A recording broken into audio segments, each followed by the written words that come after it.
ஒரு 10 வருஷம் என்ன பண்ணுறோம், எதுக்கு இங்கே இருக்கோம், என்ன பண்ணிகிட்ருக்கோன்னே தெரியலை. ஆங்கரிங் ஏதாவது பண்ணணும் அப்படின்னு சொல்லிட்டு, மீடியாவில் ஏதாவது பண்ணணும் அப்படின்னு சொல்லிட்டு தான் இங்கே வந்தேன். நான் சென்னை வந்தேன். வந்ததுக்கப்புறம் எல்லா வேலையும் பார்த்தேன். அப்போ எப்படி சேனலில் எப்படி போய் பார்க்கணும், யார் அப்ரோச் பண்ணணும், யாருன்னு தெரியாது. ஐடி கார்டு போட்டு யாரெல்லாம் வெளில வராங்களோ அவங்க எல்லாருக்குமே டீ, காஃபி, சிகரெட்லாம் வாங்கி கொடுத்து அவங்க பீரியடே தான் நின்றுருந்தேன். ஆனால் அவங்க உள்ளே என்ன வேலை பார்க்குறாங்கன்னு கூட எனக்கு தெரியாது.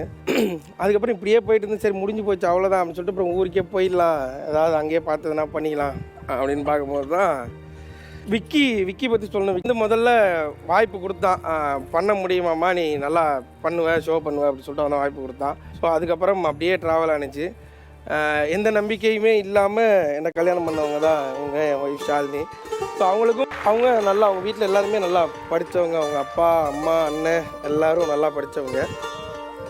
அப்படி இருக்கும்போது அவங்க வீட்டில் நிறையா போராட்டங்கள்லாம் இருந்தது. எப்படி மீடியா அது பையனுக்கு என்ன சம்பளம் இருக்கும், என்னத்தை பார்த்துக்க போகிறாரு, ஒன்று அது இது நிறைய கேள்விட்டு இருந்தது. அவங்க ரொம்ப கான்ஃபிடண்ட்டாக இருந்தாங்க.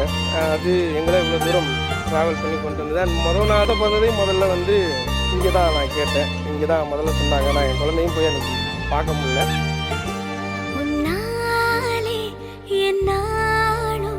என் ஜீவன் வாழுதே, சொல்லாமல் உன் சுவாசம் என் மூச்சில் சேருதே, உன் கைகள் கோர்க்கும் ஓர் நொடி என் கண்கள் ஓரம் நீர் துளி.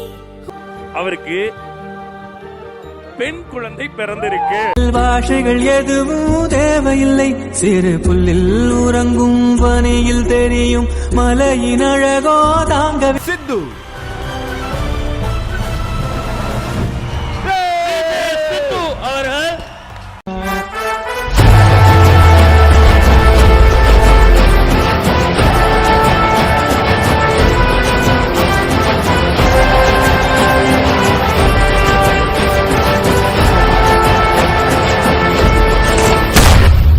அவர்கள் என் கொடி பறக்க வேண்டிய இடத்துல வேற எவன் கொடிடா பறக்கும்?